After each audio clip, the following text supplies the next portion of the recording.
BBC নিউজের নিয়মিত আয়োজন সংবাদ সম্প্রসারণে সবাইকে স্বাগত জানাচ্ছি। আমি মুক্তাদির। অনেক দিনের বাছাই করা সংবাদ এবং এর পর্যালোচনা নিয়ে সংবাদ সম্প্রসারণে আজ অতিথি হিসেবে অনলাইনে যুক্ত আছেন বিএফইউ-এর সাবেক সভাপতি এম আবদুল্লাহ এবং ২১শে টেলিভিশনের নির্বাহী সম্পাদক হারুন অর রশিদ। স্বাগত আপনাদের সংবাদ সম্প্রসারণে। এম আবদুল্লাহ, আলোচনা আপনাকে দিয়ে শুরু করি। প্রফেসর ইউনূস যখন বললেন দেশ এখন নির্বাচনের ট্রেনে, তারপর থেকে আসলে নির্বাচন নিয়ে আমরা নানাবিধ মন্তব্য দেখতে পাচ্ছি বিভিন্ন রাজনৈতিক দলের।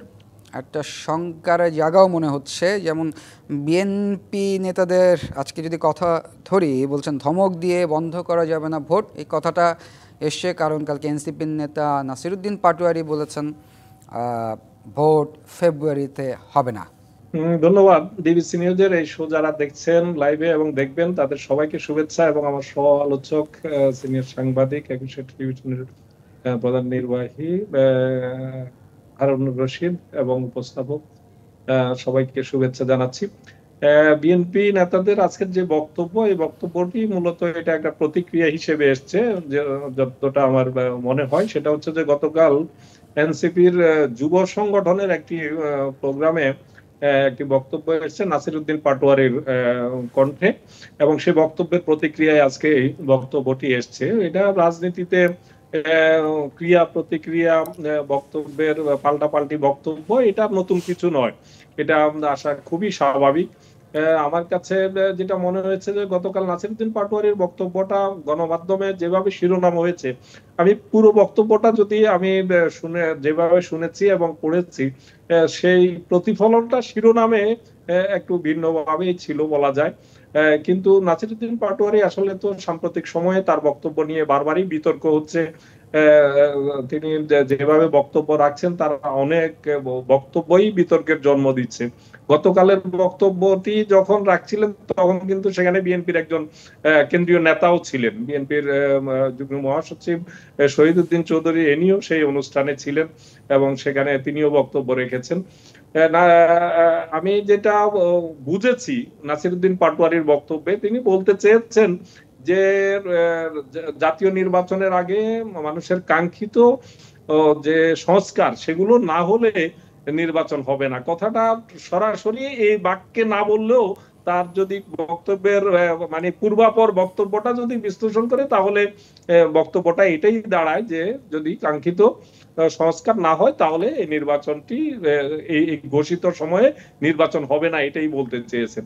কিন্তু যেই ল্যাঙ্গুয়েজে বলেছেন, এটা হয়তো তার এভাবে বলাটা, জাতীয় নির্বাচন জন্য মানুষ কিন্তু মুখিয়ে আছে, আবার একই সঙ্গে মানুষের প্রত্যাশার জায়গাটা হচ্ছে যে এত বড় একটা রক্তপাত, এত বড় একটা মানে জীবন দানের ঘটনা, হাজারো মানুষের এবং ২৫,০০০-এর বেশি মানুষের অঙ্গহানি, তাদের চোখ হারানো থেকে শুরু করে এখনো পর্যন্ত পঙ্গুত্ব বরণের মধ্য দিয়ে যে পরিবর্তনের মধ্য দিয়ে দীর্ঘ ১৫, ১৬, ১৭ বছরের নির্বাচনের ভোটাধিকারের বঞ্চনা, এই ভোটাধিকারের বঞ্চনার জায়গাটাতে ভোটাধিকার যেমন প্রয়োগ করার জন্য মানুষ মুখিয়ে আছে, একই সঙ্গে গতানুগতিক একটি নির্বাচনও কিন্তু মানুষ চায় না। এটাও আমাদেরকে বলতে হবে এবং স্বীকার করতে হবে। আমরা যে প্রত্যাশার নির্বাচনটির কথা বলছি আগামী ফেব্রুয়ারিতে, ডক্টর ইউনূস তার ভাষায় তিনি বলেছেন যে ইতিহাস সেরা একটি নির্বাচন তিনি করতে চান, এবং নির্বাচন কমিশনের ইতিহাস সেরা নির্বাচন যেটা প্রফেসর ইউনূস করতে চান ফেব্রুয়ারিতে, সেই নির্বাচন নিয়ে আপনি কোনো শঙ্কা দেখেন কিনা?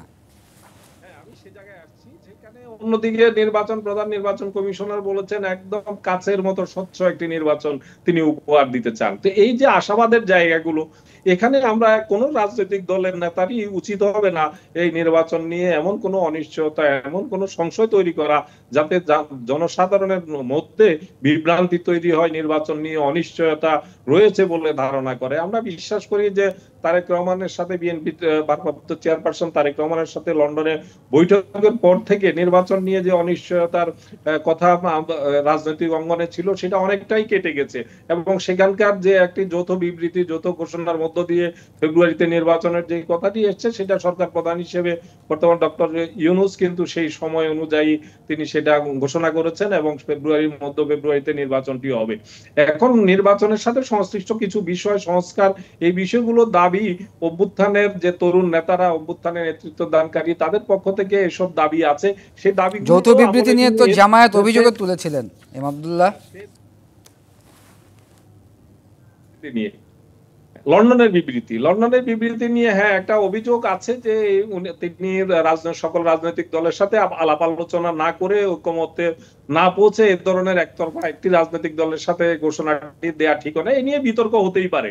এই বিতর্কের জায়গাটা এতটা শক্ত জায়গায় নেই যে তারা অনমনীয় অবস্থান নিচ্ছে, আমি সেটা মনে করি না। কিন্তু নির্বাচন যেমন ফেব্রুয়ারিতে ঘোষিত সময়ে আমরা চাই, একই সঙ্গে নির্বাচনের জন্য রাষ্ট্রের যে সংস্কার, নির্বাচনের আগে যে সংস্কারগুলো করা সম্ভব এখন, সেই সংস্কারগুলো দ্রুত এগিয়ে তারপরে নির্বাচনের দিকে গেলে মানুষের মধ্যে যে আশা আকাঙ্ক্ষার জায়গাটা, এত বড় একটি রক্তপাতের পর মানুষের সেটারও একটা প্রতিফলন থাকবে। জি হারুনুর রশিদ, আপনার কাছে আমার প্রশ্ন, ফেব্রুয়ারিতে নির্বাচন নিয়ে আপনি কোনো শঙ্কা দেখছেন কিনা? নির্বাচন বলা হচ্ছে ডিসেম্বরে, তফসিল ফেব্রুয়ারি প্রথমার্ধে অর্থাৎ 15 তারিখের ভিতরে নির্বাচন। শঙ্কার জায়গায় নির্বাচন না হওয়া পর্যন্ত আমি শঙ্কার জায়গায় থাকবো। ইভেন তফসিল ঘোষণা করার পরও তো এদেশে নির্বাচন পিছিয়ে যাওয়ার বিষয় রয়েছে। সুতরাং শঙ্কা যেমন আছে, আশাও তো আছে। সুতরাং শঙ্কার জায়গাটা মাথায় রেখেই আমি কথা বলতে চাই। এখন দেখেন যে যদি আপনার 3-4টা রাজনৈতিক দল ধরেন, বিএনপি তার নির্বাচনের জন্যই সে বারবার বলছে এবং সে দ্রুতই নির্বাচন চায়। জামায়াত ইসলামী সে বলছে কিন্তু পিআর পদ্ধতিতে, উভয় কক্ষে পিআর পদ্ধতিতে নির্বাচন চায় এবং সেটা না হলে তারা আন্দোলনে যাবে। আর এনসিপির কথা তো গতকালকে আপনারা শুনলেনই। এখন যেটা হচ্ছে, সেক্ষেত্রে তো এই শঙ্কার জায়গাটা তো তৈরি হতেই পারে যে ফেব্রুয়ারিতে নির্বাচন হবে কি হবে না। আপনাকে কিন্তু জরিপের কথা বলি, যদি আপনি ব্র্যাকের জরিপটা দেখেন, গত পরশুদিন যেটা প্রকাশ হয়েছে, সেখানে 48.5% জরিপে অংশগ্রহণকারী মানুষই বলছি তারা কিন্তু এখনো সিদ্ধান্ত নেননি কাকে ভোট দেবেন। অর্থাৎ তারা নির্বাচনে ভোট দেবেন না সেটা বলছেন না, কিন্তু কাকে ভোট দেবেন সে ব্যাপারে তারা সিদ্ধান্ত নেননি এখনো, তারা কনফিউজড। অর্থাৎ এটি একটি ইন্টারেস্টিং জরিপ। মানে আমি কিন্তু এই জরিপের যথার্থতা নিয়েও কথা বলেছি, যারা জরিপ আরো এক্সপার্ট আছে বাংলাদেশে, তারা বলছে টেলিফোনিক এই জরিপ, মানে এখানে একটা প্রবলেম থাকে, বাট এটা মতামত প্রতিফলিত হয়, কারণ 10,000 লোক ইজ এ বিগ সাইজ এবং 6 ডিভিশন থেকে। তো এই যে মানুষ কনফিউজড, এর কারণ, কনফিউশনের কারণ হচ্ছে তারাও কিন্তু স্পষ্ট না নির্বাচনটা আদৌ হবে কিনা, হলে সেটা কবে হবে, সেখানে আদৌ কারা কারা পার্টিসিপেট করতে পারবে, আদৌ কারা করবে, সব দল নির্বাচনে আসবে কিনা, এই কনফিউশনটা কিন্তু সাধারণ মানুষের মধ্যেও আছে। এটি রাজনৈতিক পরিস্থিতির কারণেই, রাজনৈতিক পরিস্থিতির কারণে এই কনফিউশনগুলা আছে। এবং সেটি আরো কিছু বিষয় আপনাকে বলি, যে লন্ডনে যে তারেক রহমান সাহেবের সঙ্গে প্রধান উপদেষ্টার বৈঠক হলো, তিনি এসে কিন্তু দীর্ঘদিন কোনো কথাবার্তা বলেননি, কিন্তু হঠাৎ করে কিন্তু তিনি এই নির্বাচনের কথা বলছেন এবং সেক্ষেত্রে নির্বাচন কমিশনকে চিঠি দিয়েছেন, নির্বাচন কমিশনও পাবলিকলি কথা বলেছে। আমি মনে করি বেটার লেট দ্যান নেভার। কিন্তু যে জিনিসটি আপনি দেখেন যে অনেকগুলো প্রশ্ন সামনে এখন উত্থাপন হচ্ছে, সংস্কার, বিচার। তো সংস্কার কোন দল চায় না? আমি তো মনে করি সব দলই চায়। বিচার সব দলই চায়, কিন্তু সেটি কোন প্রক্রিয়া হবে, আপনি কতটা সংস্কার করবেন, কতটা সংস্কার সম্ভব, মানে অনেক দিন ধরে সংস্কার করা সম্ভব, তাহলে সেটি কি একটি নির্বাচিত সরকার সে করবে না একটি এই অন্তর্বর্তী সরকার করবে? এই প্রশ্নগুলো সামনে রয়ে গেছে। এখন সেই জায়গা থেকে মানুষের মনে একটা কনফিউশন আছে যে নির্বাচন আসলেই ফেব্রুয়ারিতে হচ্ছে কিনা। আমি আশাবাদী যে নির্বাচনটা যেন ফেব্রুয়ারিতে হয়ে যায়, কারণ আমার একটা ব্যক্তিগত ওপিনিয়ন, আমি বলি যে দেশে যে সংকট থাকুক, দেশে যে অস্থিরতা থাকুক, একটি নির্বাচিত সরকার আসলে সেটি হ্যান্ডেল করা খুব সহজ হয়। নির্বাচিত সরকার আসলে যে একদম দুধের নহর বয়ে যাবে আমি তা বলছি না, কিন্তু তার পক্ষে হ্যান্ডেল করা সহজ হয়। কারণ আপনি জানেন নির্বাচিত সরকারের গ্রহণযোগ্যতা দেশে বিদেশে সবখানে থাকে। আপনি ধরুন বিনিয়োগের কথা বলেন, বিনিয়োগকারীরাও কিন্তু যারা বিদেশি, অনেক কথা তো শুনেছি যে বিনিয়োগ, আপনি কিন্তু সেটা দেখছেন না, কারণ হচ্ছে তারাও নির্বাচিত সরকারের অধীনে বিনিয়োগ করতে চায়। আপনি যদি ঐক্যমত্য কমিশনের কথা বলেন, যে তারাও কিন্তু এখন মধ্যে ক্লিয়ার না কতটুকু তারা সংস্কার করতে পারবেন, এবং সেই কমিশনের সময় আবার বাড়ানো হয়েছে। আমি আর একটা জিনিস কনফ্লিক্ট অফ ইন্টারেস্ট দেখি, যারা ঐক্যমত্য কমিশনে আছেন তাদের কিন্তু বাইরে আবার কয়েকজনের এনজিও আছে, এনজিও ধরে দিয়ে তারা আরেকবার জরিপ করে তার রিফ্লেকশন ঘটে। আমি বদিউল আলম মজুমদার সাহেবের কথাই বলছি। তিনি ঐক্যমত্য কমিশনের কিন্তু এখন মেম্বার, তিনি কিন্তু একটি কমিটির প্রেসিডেন্ট ছিলেন। এখন আবার ওনার এনজিও যেটা আমরা মানুষ, উনি উনি ওনার যে এনজিও, সেখান থেকে কিন্তু আমরা দেখি নির্বাচন সংক্রান্ত নানা জরিপ তৈরি হয়। অবশ্যই সেই এনজিও জরিপ করবে, তাতে এটা করাই উচিত। কিন্তু এখানে এক ধরনের মানুষ ভাবতেই পারে যে তিনি যেটা চান সেটা ওখানে রিফ্লেক্ট হচ্ছে কিনা, এগুলোকেই বলে কনফ্লিক্ট অফ ইন্টারেস্ট। সেই জায়গা থেকে এক ধরনের ধোঁয়াশা আছে না। আজকের যে আপনি হেডলাইনগুলো দেখালেন, সেটা নিয়ে বাজারে এত কথা হচ্ছে কেন, যে বিএনপি এই কথা বলছে কেন, জামায়াত ইসলামী এই কথা বলছে কেন? মানে আপনি কি একটি যুদ্ধেন্দেহী অবস্থা দেখছেন না? নির্বাচনের সময় তো আমরা প্রতিশ্রুতির বন্যা দেখবো, ইশতেহার তৈরির জন্য তারা রাত দিন তারা জেগে থাকবেন। আপনি যদি ফেব্রুয়ারিতে ইলেকশন ধরেন তাহলে কয় মাসই বা আছে? কেন দীর্ঘ 15 বছর পর সত্যিকার একটি নির্বাচনের আমরা আশা করছি। সেক্ষেত্রে তো রাজনৈতিক দলগুলোর নির্বাচনের অনেক প্রস্তুতি থাকার কথা। সেটি না দেখে এটা না হলে নির্বাচন হবে না। আমি কারোর দাবির ব্যাপারে কিন্তু আপনাকে আপত্তি বা অনাপত্তি এই জায়গায় কিন্তু আমি কথা বলছি না, আমি সিচুয়েশন বলছি। তাদের দাবি তাদের কাছে যৌক্তিক, জামায়াতের দাবি জামায়াতের কাছে যৌক্তিক, এনসিপির দাবি এনসিপির কাছে যৌক্তিক, সেটি ভিন্ন কথা। কিন্তু নির্বাচনের জন্য যে একটি পরিবেশ তৈরি হয়, সেই পরিবেশ আমি এখনো অত ভালোভাবে দেখছি না। তবে এখানে একটি জায়গা আছে যেটি আমি অনেক সময় বলতে চাই, সেটি হচ্ছে মেবি বিএনপি যেহেতু বড় একটি দল, আপনি যদি এই জরিপ বাদ দেন, অন্য হিসাব করেন, তাহলে তার কাছাকাছি দল কিন্তু বাংলাদেশে এখন আর নেই। কারণ আওয়ামী লীগ তো তার কার্যক্রম নিষিদ্ধ, সে তো নির্বাচনে অংশ নিতে পারবে না এখন পর্যন্ত যে সিদ্ধান্ত। সেক্ষেত্রে বিএনপি এবং তার কাছাকাছি, মানে বিরোধী দল যদি বিএনপির কাছাকাছিও নাই, সেক্ষেত্রে হতে পারে অন্যরা একটা চাপ সৃষ্টি করতে চায় আগামী নির্বাচনে বিএনপির কাছ থেকে সুবিধা নিতে, সরকারের কাছ থেকে সুবিধা নিতে। এই সুবিধা কিন্তু কনসেশন বলছি, অর্থাৎ নির্বাচনী সুবিধা। হারুনুর রশিদ, এনসিপির পক্ষ থেকে যে বারবার একটা কথা বলা হয় যে সংস্কার এবং বিচার কার্যক্রম শেষ করে তারা নির্বাচন চায়, এইটা আপনি বলছেন যে যার যার জায়গা থেকে শেষে যৌক্তিক কথা বলছেন। এই যে বিচার, যৌক্তিক বলিনি, যার যার দাবি তার কাছে যৌক্তিক, হ্যাঁ যার কাছে, কিন্তু এই যে বিচার প্রক্রিয়াটা তো একটা লেন্দি প্রসেস। হ্যাঁ, সেটি আপনি প্রশ্ন করতেই পারেন, তবে বিচার প্রক্রিয়া দৃশ্যমান হওয়া তো খুব দরকার। মানে আমি মনে করি যে প্রক্রিয়াটা শুরু হয়েছে, ট্রায়াল শুরু হয়েছে, কিছুটা দৃশ্যমান হয়েছে।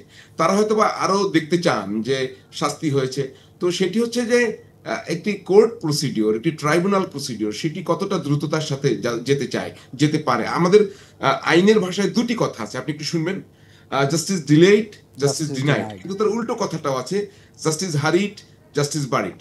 আমরা যখন এই বিচারটি করি তখন কিন্তু আমরা যেই যা বলি না কেন ফাঁসি দিতে হবে, কিন্তু ইন্টারন্যাশনালি কিন্তু মানুষজন এটা খেয়াল করছে, আন্তর্জাতিক মহলগুলো খেয়াল করছে আমরা বিচারটা কোন প্রক্রিয়া করি। অর্থাৎ বিচারটা শুধুমাত্র আমাদের এখানে গ্রহণযোগ্য হলেই হবে না, আন্তর্জাতিক মহলেও তো গ্রহণযোগ্য হতে হবে। যদি সেটা না হয়, এই যাদের বিচার আমরা করছি, যারা গণহত্যার অভিযুক্ত, তারা কিন্তু একটা সুযোগ পেয়ে যাবে, সেটাও আমার খেয়াল করতে হবে। অর্থাৎ জাস্টিসকে, বিচারকে যেমন তার প্রয়োজনীয় সময় দিতে হবে, আবার এটাকে খুব হারিডও করা যাবে না।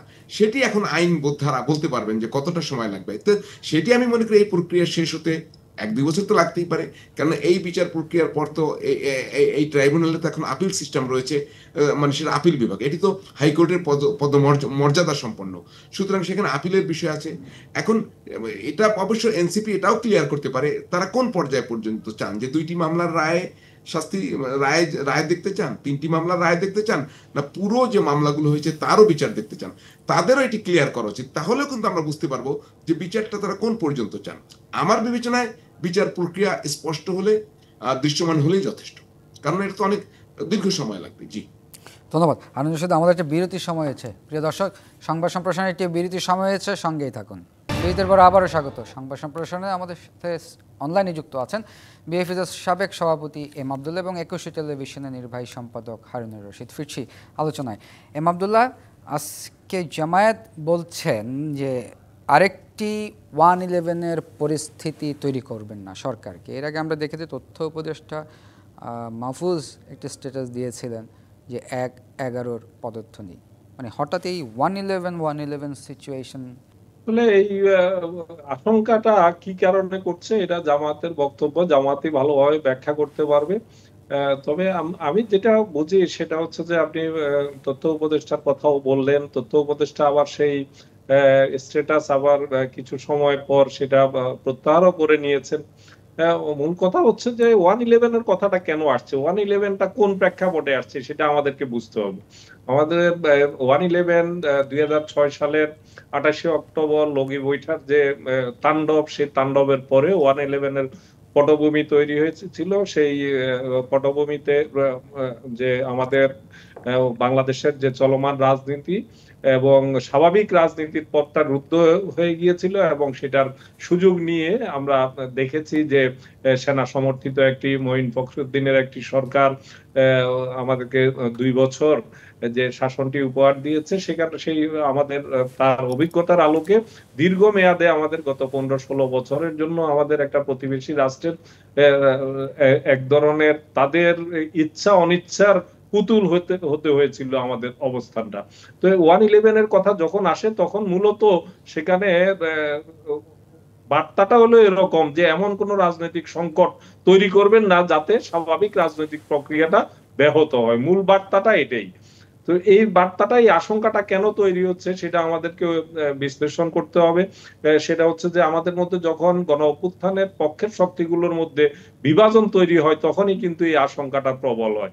গণ অভ্যুত্থানের শক্তির মূল জায়গাটা হওয়া উচিত তাদের মধ্যে, তারা এত বড় একটি ত্যাগের বিনিময়ে আমাদের দীর্ঘ সময় ভোটাধিকারের বঞ্চনার জায়গা, একটা নিপীড়নের শাসনের পরে আমাদের মধ্যে যে অনেকের মধ্যে এক ধরনের অস্থিরতা দেখা যাচ্ছে। অস্থিরতা বিভিন্ন অর্থে। আপনি যদি দেখেন যে আমরা প্রত্যেকে যার যার এজেন্ডা নিয়ে নেমে গেছি এবং নিজেদের ইচ্ছার প্রতিফলন না ঘটলেই তখন আমরা নানান রকম বিভেদ বিদ্বেষের মতো কথাবার্তা বলছি। তো এই জায়গাগুলো থেকে অন্তত পক্ষে আগামী নির্বাচনটা আমাদের মতো লোকজন যারা আমরা রাজনীতি ঘনিষ্ঠভাবে পর্যবেক্ষণ করছি, বা এখানে দেশে একটি গণতন্ত্রের টেকসই গণতন্ত্র চাই, আমরা সংবাদ মাধ্যমের একটি টেকসই স্বাধীনতা চাই, আমরা বিচার ব্যবস্থার যে ভঙ্গুর অবস্থা তার থেকে উত্তরণের পর্যায়ে রয়েছে, এই বিষয়গুলো আমরা যখন টেকসই পরিস্থিতি দেখতে চাই তখন আমাদের কাছে প্রত্যাশার জায়গা হচ্ছে যে গণ অভ্যুত্থানের পক্ষের সকল শক্তিকে নিজস্ব এজেন্ডা, নিজস্ব ভেদাভেদ, ছোটখাটো ভেদাভেদ বলে অন্তত পক্ষে আগামী নির্বাচনটি একটি সুষ্ঠু এবং মানুষের কাছে গ্রহণযোগ্য প্রশ্নহীন একটি নির্বাচনের মধ্য দিয়ে একটি নির্বাচিত সরকারের উত্তরণ, এবং তার মধ্য দিয়ে যে সরকারটি আসবে সেই সরকারটি গণ অভ্যুত্থানের যে মানুষের যে সেন্টিমেন্ট, মানুষের যে আকাঙ্ক্ষার জায়গাগুলো, মানুষ যে দেশের সার্বিকভাবে যে একটা রাষ্ট্র কাঠামোর যে পরিবর্তনটি চেয়েছে, ফেসিবাদের পুনরুত্থানের যে কোনো পরিবেশ পরিস্থিতি যাতে তৈরি না হয়, সেই বিষয়গুলো মাথায় রেখে দেশ পরিচালনা করবে। এই বিষয়গুলো মাথায় রেখে একটি গণতন্ত্রের উত্তরণের প্রত্যাশার জায়গা আছে। সেখানে যখন প্রত্যেকটি দল নিজস্ব এজেন্ডায় নিজেদের মতো করে কিছু দাবি দাওয়া নিয়ে বিভেদ বিভাজনের পরিস্থিতি তৈরি করে, তখনই কিন্তু এই যে 111 এর কথাটি আসে। 111 তো 111 এর মতো করে আসবে এমনটা না, কিন্তু বাংলাদেশের ইতিহাসে যতবারই সামরিক শাসন এসছে, যতবারই স্বৈর শাসক এসছে এবং সামরিক অভ্যুত্থান প্রত্যক্ষ পরোক্ষভাবে যেগুলো এসছে, এটা এক একবার কিন্তু এক এক রূপে এসছে। 111 এর মতো করে হয়েছে। এবার যে 111 বলতে যা বুঝাচ্ছি সেটা যে 111 এর মতো করে যদি কোনো আমরা অবশ্যই আমরা সে ধরনের কোনো আশঙ্কা ব্যক্তিগতভাবে আমি এখনো করছি না। নানান আশঙ্কার কথা গত বছর 5ই আগস্টের পর থেকেই প্রতি বিপ্লবের চেষ্টা হয়েছে, পুনরায় সেখানে পাল্টা অভ্যুত্থানের চেষ্টা হয়েছে, পতিত শক্তি দেশের বাইরে থেকে দেশে ঘোলাটে পরিস্থিতি তৈরি করে তারা ফিরতে চেয়েছে। এই সবই কিন্তু ডক্টর ইউনূস সরকার এবং সকল রাজনৈতিক দলের অকুণ্ঠ সমর্থনে এগুলা কিন্তু এখনো পর্যন্ত মোকাবেলা করা গেছে। যদি আমি হারুন রশিদের কাছে যাই, আব্দুল্লাহ হারুন রশিদ, আমরা এম আব্দুল্লাহর কাছ থেকে শুনছিলাম, উনি বলছিলেন যে এই দেশে সামরিক শাসন বা স্বৈর শাসকরা যখন এসছে একবার এক এক রূপে ফেরত আসছেন, কিন্তু এই যে 111-এর কথা বারবার রাজনৈতিক দলগুলোর মুখ থেকে বারবার শোনা যাচ্ছে, 111 সিচুয়েশন। আশঙ্কা, এই ভাষায় আশঙ্কা প্রকাশ করাটা আমি সঙ্গত মনে করি না, এবং সেটা রাষ্ট্রের দায়িত্বশীল পর্যায় থেকে হোক বা রাজনৈতিক দলের পক্ষ থেকে হোক, তাদের তো এটা বক্তব্য দিয়ে আশঙ্কা করা তাদের কাজ না। তাদের কাজ হচ্ছে এ ধরনের কোনো পরিস্থিতি যদি তারা আশঙ্কা করেন সেটা যাতে না হয় সে কারণে তাদেরকে দায়িত্বশীল আচরণ করা। তাদের আমরা একটু হারুনুর রশিদের কাছে শুনি এই ব্যাপারটা। জি হারুনুর রশিদ, আপনার কাছে জানতে চাই একটু আচরণ যদি জি হারুনুর রশিদ, আমরা একটু আপনার কাছে শুনতে চাই, একই প্রশ্ন আপনার কাছে। হারুনুর রশিদ, আপনার সাউন্ডটা মানে মিউট করা, আনমিউট করতে হবে। 1/11 পরিস্থিতির কথা আপনারা বলছিলেন এবং জামায়াতের রেফারেন্স দিচ্ছিলেন, তারা বলছে এর আগে তথ্য উপদেষ্টা বলে সেটা আবার তার ফেসবুক পোস্ট থেকে ডিলিট করে দিয়েছেন। তো 1/11 পরিস্থিতি আমরা যদি বলি হঠাৎ করে কেউ বুঝতে পারবে না, যারা হয়তো বা এখন তরুণ বা যারা সেই সময়টি মনে নেই। 1/11 পরিস্থিতি তৈরি হয়েছিল কিন্তু রাষ্ট্র ক্ষমতা এবং রাজনৈতিক দলগুলোর কারণে। অর্থাৎ আপনি তখনকার যে কেয়ারটেকার সিস্টেম, সেই সিস্টেমকে দুই পক্ষই, এখন বিএনপি এবং এক পতিত আওয়ামী লীগ, দুই পক্ষই তার মতো করে ব্যবহার করতে চেয়েছে। তো সেটা তো জানেন, বিচারপতি কে এম হাসানের কে তত্ত্বাবধায়ক সরকারের প্রধান উপদেষ্টা করার জন্য তখন আপনার বিচারপতিদের বয়সও বাড়িয়ে ফেলা হয়েছিল, সেটি একটি ইতিহাস। আমি মোদ্দা কথা বলতে চাই যে এখানে মূলত একটি পরিস্থিতি সৃষ্টি করেছে রাজনৈতিক দল এবং তখনকার সরকার, সব মিলেই কিন্তু 1/11 পরিস্থিতি সৃষ্টি হয়েছে। তো সেটি যদি এর দায়িত্ব এই সরকারও এড়াতে পারবে না। যদি 1/11 এর মতো পরিস্থিতি সৃষ্টি হয়, সেখানে রাজনৈতিক দলগুলো তো পরিস্থিতি এড়াতে পারবে না। এখন কার দায় কতটুকু, কার দায়িত্ব কতটুকু, সেটি আমরা পরে বিশ্লেষণ করতে পারবো। কিন্তু যেহেতু ওই সিচুয়েশনটা আমরা দেখেছি, সুতরাং সেটি অ্যাভয়েড করাই উচিত। জামায়াত ইসলামী একটি রাজনৈতিক দল, তাদেরও সেই আচরণ করা উচিত যে 1/11 এর মতো কোনো পরিস্থিতি সৃষ্টি না হয়। এনসিপিরও সেরকম একটি পজিশন নেওয়া উচিত যাতে 1/11 এর মতো পরিস্থিতি সৃষ্টি না হয়, কারণ সেটা তো আমরা চাই না। সরকারেরও তাই, বিএনপিরও তাই। এখন বিষয়টা কি? বিষয়টা হচ্ছে আমরা রাজনৈতিক দলগুলো যারা আছে তাদের তো একটি যৌক্তিক নির্বাচনের দিকে যেতে হবে না। আপনি নির্বাচন যদি ফেব্রুয়ারিতে না হয়, যেটি এনসিপি নেতা বলেছেন গতকালকে যে নির্বাচন ফেব্রুয়ারিতে হবে না, আসলে ল্যাঙ্গুয়েজটা হচ্ছে আমি নির্বাচন ফেব্রুয়ারিতে চাই না। আমি কিন্তু হবে না এইটা বলার অথরিটি কিন্তু আমার নাই। আমি আমি আমি কিন্তু একটা পলিটিক্যাল পার্টি। আমি একটু আপনাকে ব্যাখ্যা করি। আমার ডিমান্ড থাকতেই পারে ফেব্রুয়ারিতে নির্বাচন হবে না এবং এই নির্বাচন আমি চাই না এবং প্রয়োজনে পিছিয়ে দেন। তো সেই দলটির এও বলা উচিত তারা কবে নির্বাচন চান। আমি আপনাকে বলছি, মানে কন্ডিশনাল যখন ওপেন হয়ে যায়, অর্থাৎ যেখানে আমার অনির্ধারিত, তারা তো বলেছেন সংস্কার এবং বিচার কাজ সম্পূর্ণ হওয়ার পরে এটার জন্য সময় আপনি কত সময় চান? আমি বিষয়টা তো যুগ যুগ ধরে চলবে না, বছর পর বছর চলবে না। তাহলে সেটি তো একটা টাইম ফ্রেমের মধ্যে থাকবে।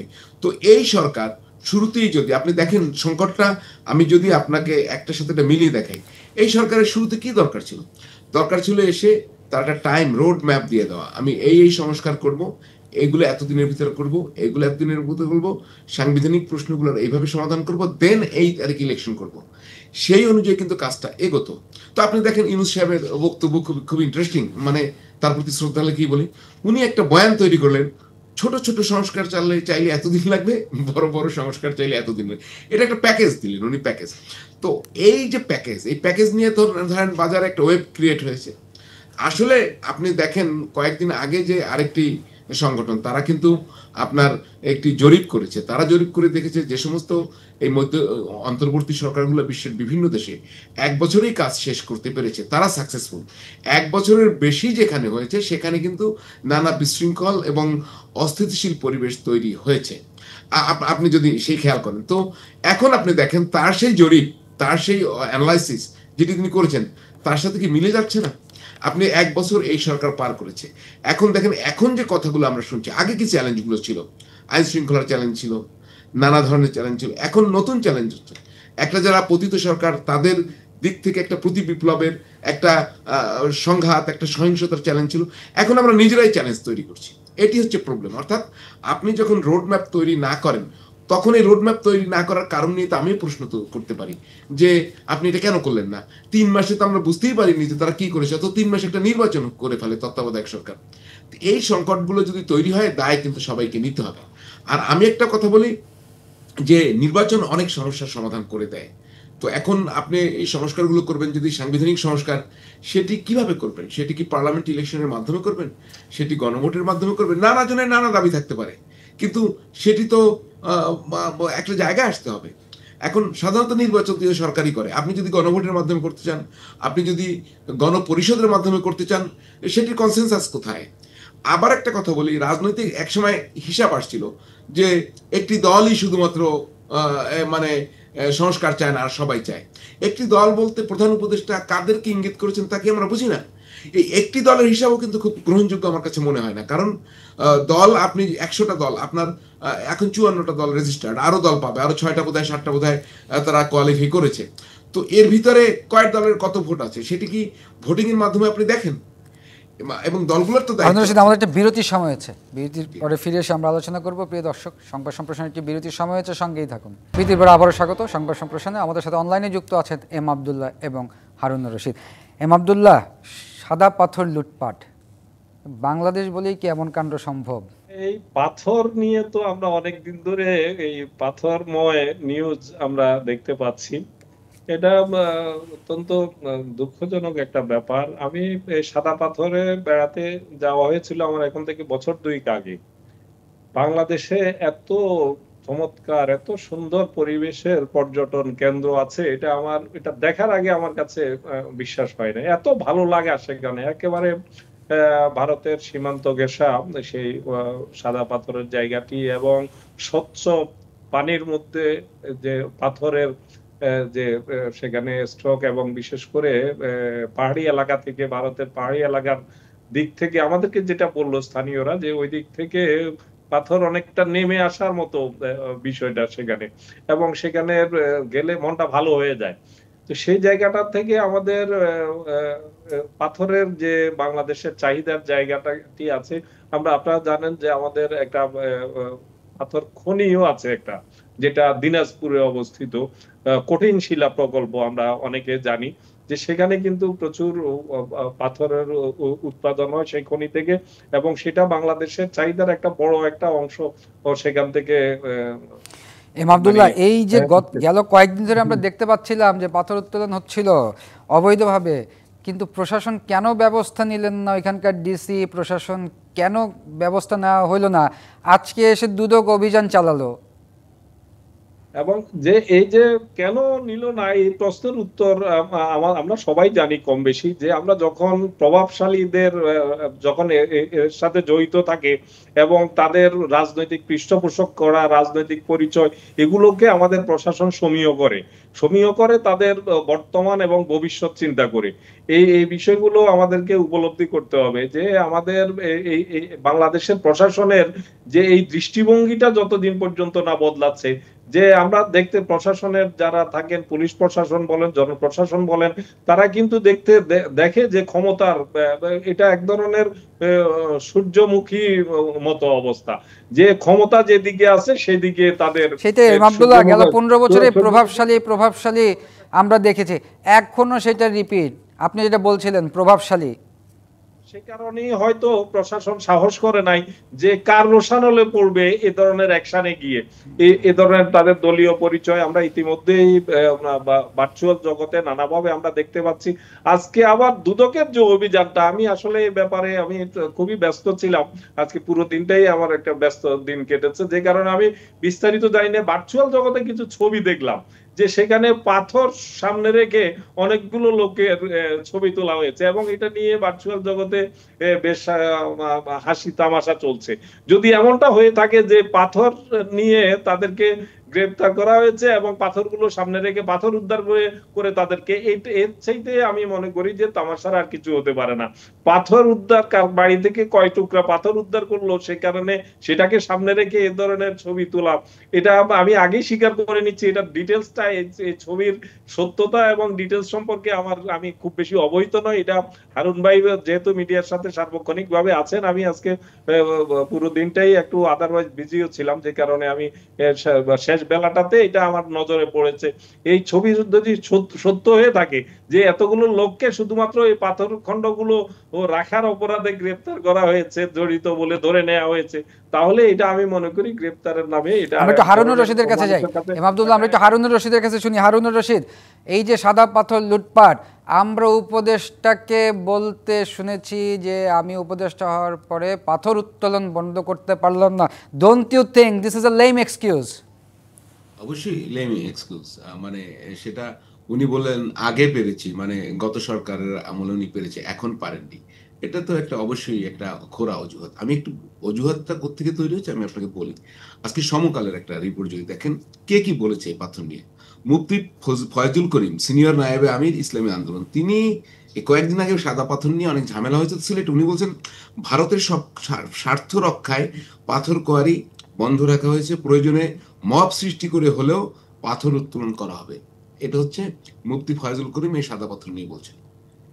রেজাউল হাসান কায়েস লোদি, তিনি হচ্ছেন ভারপ্রাপ্ত সভাপতি সিলেট মহানগর বিএনপি, তিনি কি বলেছেন, যে পাথর অত্র জনপদের মানুষের পবিত্র আমানত, সেই পাথর কোয়ারি বন্ধ করে দিয়ে এগুলো বন্ধ করা যাবে না, এবং তিনি বলছেন যে এই পাথর উত্তোলন করতে দিতে হবে।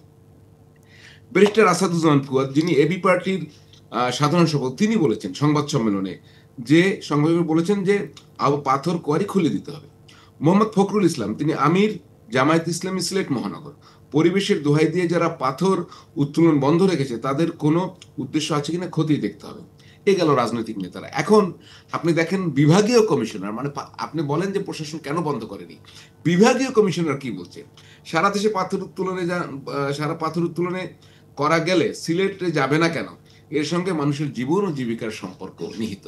অর্থাৎ এই আপনি যদি দেখেন যে এই পাথর উত্তোলনে, পাথর লুটপাটে একটি সর্বদলীয় ঐক্য তৈরি হয়েছিল ওখানে, এবং একই সঙ্গে প্রশাসনও তাদের সাথে উপদেষ্টাও কিন্তু সেটাই বলেছেন, উপদেষ্টাও বলেছেন যে পাথর লুটের কিন্তু ক্ষেত্রে সর্বদলীয় ঐক্য আছে। কিন্তু সেখানে উপদেষ্টা শক্ত অবস্থান নিতে পারতেন, তিনি এটা তো প্রকাশ করতে পারতেন, কিন্তু উপদেষ্টাও সেখানে তাদের এই সমস্ত জায়গায় তিনি আসলে নতজানু হয়েছেন। আমি নতজানু শব্দটাই ব্যবহার করব।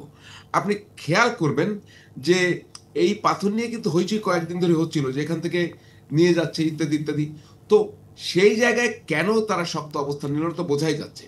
উপদেষ্টা ওখানে গিয়ে যে বিপদে পড়েছিলেন সেটাও নিশ্চয়ই দেখেছেন, সেখানে ঘেরাও সম্মুখীন হয়েছেন, বেশ খানিকটা বিব্রতকর অবস্থা। না, সেনাবাহিনী তো অলরেডি ম্যাজিস্ট্রেসি পাওয়ার নিয়ে আসছে, উনি ব্যবস্থা নেন নাই কেন? মানে উপদেষ্টাও মনে করছেন, তিনিও চিন্তা করছেন এদেরকে খেপিয়ে কি লাভ, এই জায়গাগুলো। অর্থাৎ আর দেখেন আরেকটি কথা আমি বলতে চাই, যে পাথর লুটপাট হয়েছে, কিন্তু এইভাবে পাথর কোয়ারি পুরা সাদা পাথর উৎখাত করে দিয়ে মরুভূমি করার ঘটনা কিন্তু পতিত সরকারের আমলেও ঘটেনি। তখনও কিন্তু এই পাথর নিয়ে কথা হয়েছে, কিন্তু পতিত সরকারের আমলে যা হয়নি, এবার সাদা পাথর উত্তোলন করে এটাকে মরুভূমিতে পরিণত করা হয়েছে। তো এইটা আমি তো সরকারের কাছে যাব, যে একটা সরকার সে একটা পাথর রক্ষা করতে পারলো না, মানে এর চেয়ে দুঃখজনক। তাহলে কি রক্ষা করতে পারবে সেই প্রশ্নে আমি গেলাম না। এর চেয়ে দুঃখজনক কি? এখন আপনার দুর্নীতি দমন কমিশন অভিযান চালাচ্ছে, যেটা একটু আগে আব্দুল ভাই বললেন। তো আমিও ছবিটা দেখেছি, তো আমার মনে হয় যে এটি হয়তো ওই ধরনের কোনো ছবি হবে। তবে দুর্নীতি দমন কমিশন দুদক এখন ওখানে অভিযান, আমাদের শেষ করতে হচ্ছে হারুনুর রশিদ। আমার কেন যেন মনে হয় কয়েকদিন পর দুটো একটা পাথরকেও তারা গ্রেপ্তার করে হাজির করতে পারে, যে পাথর বোধহয় নিজেই চলে গেছে। পাথরকে বাংলাদেশে পাথর গ্রেপ্তারের ঘটনা আসন্ন আমি মনে করি। ধন্যবাদ হারুনুর রশিদ, ধন্যবাদ এম আব্দুল্লাহ। প্রিয় দর্শক, এই ছিল সংবাদ সম্প্রসারণে। ডিবিসির সঙ্গেই থাকুন।